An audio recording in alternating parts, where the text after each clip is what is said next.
Special Envoy Pedersen also could not really have imagined himself being here in Damascus just 10 days ago.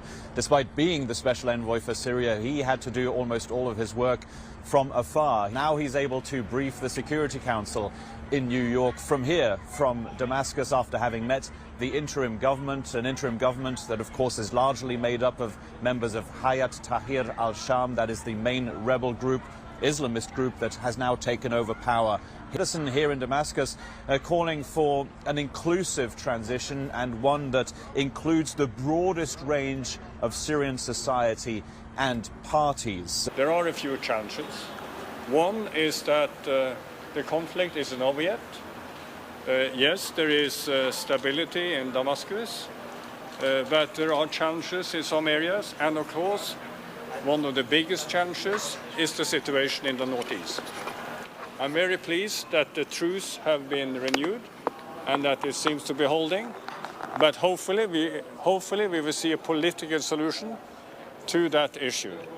Then the second, and that of course is a major challenge for all, as you all know, is the scale of the economic challenges.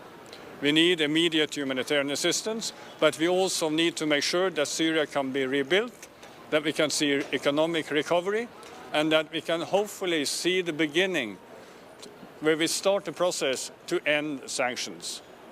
And third, but not last, of course, it is the importance of making sure that we have a political transition that will be credible, inclusive, and include the broadest range of the Syrian society and Syrian parties.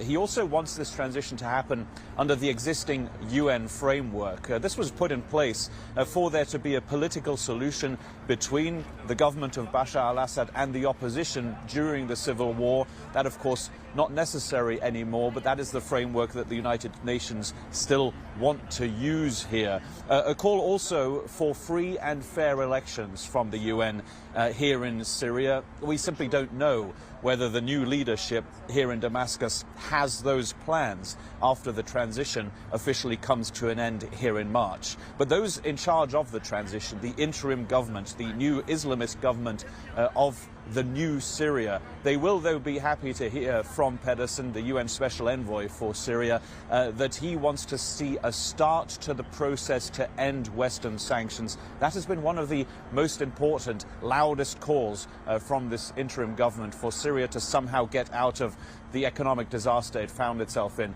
under President Assad.